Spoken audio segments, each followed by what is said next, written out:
Nagulat kayo sa napakagandang baboy na yan, ano? O ayan ay, nagpa-picture ako sa baboy na yan. At napadpad na nga na naman kami dito sa pinagmamalaking kainan dito sa Barangay Aloo, Umingan, Pangasinan. Pagkatapos nga ng ulan, kami lumarga dito sa Chowren, Sanggupsal, dito lang sa bayan ng Umingan. Sa lahat nga ng gustong kumain ng unlimited, maraming unlimited dito. At syempre, kasama ko pa rin ang aking friendship si Daryl. Ayan, di ba ang fresh? Matatagpuan nga pala ang Chowren Sanggupsal dito sa boundary ng Lupao at Umingan at malapit siya sa police station dito sa Barangay Aloo, Umingan, Pangasinan. Pagpasok mo nga, ang dami-dami nakalagay na placards, ang daming no, no, no. No, no, no, as in no, no, no. At makikita mo nga, pagpasok mo pa lang itong pink na baboy. Dito sa Chowren Sanggupsalan, marami kayong pwedeng pagpipili ang mga pagkain.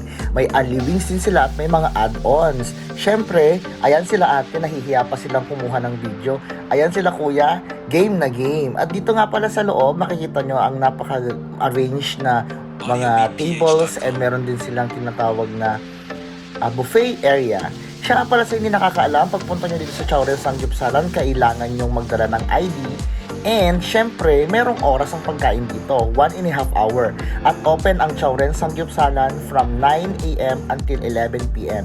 At dito rin sa lugar na ito, makikita mo ang mga cottages na kung saan po pwede nyong ganapin ang birthday ng inyong mga barkada at pangmalakihang grupo. At gusto mo rin mapapicture dito, makikita mo ang kanilang napakagandang backdrop. At syempre, hindi ko kakalimutang mag-tour dito at kailangan ko ring umupo doon sa area kung saan pwedeng magpa-picture.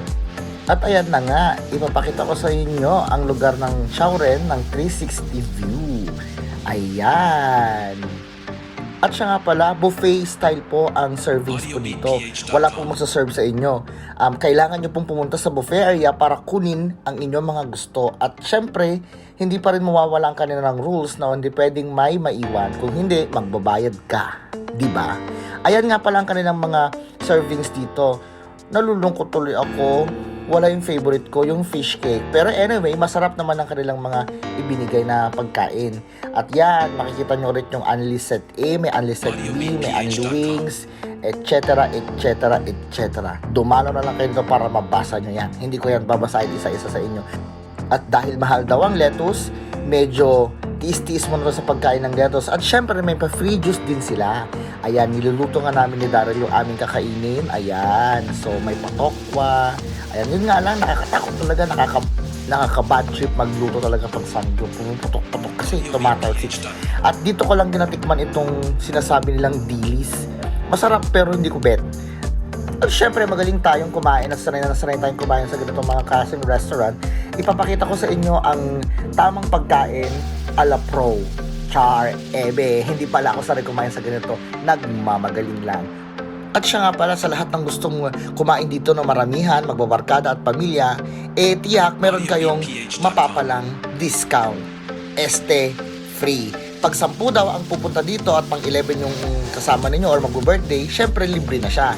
So, di ba ang saya pa din. Ayan na nga. Sa first bite ko, sarap. Sangyup na sangyup. Ayan na nga, ang nakakainis lang talaga, mas masarap kumain kaysa magluto. Kung ako talaga kakain sa sangyup, mas gusto ko yung kumakain na lang, ayoko talaga nagluluto. Mas nakakapagod yun eh. Di ba? Wala pang ganon. Baka meron naman dyan. Tawagin nyo kami. Di ba? Eme. Ayan na nga. Naubos na nga namin ni Dara yung pagkain. So, ano pang mangyayari? Uwi na kami. Di ba?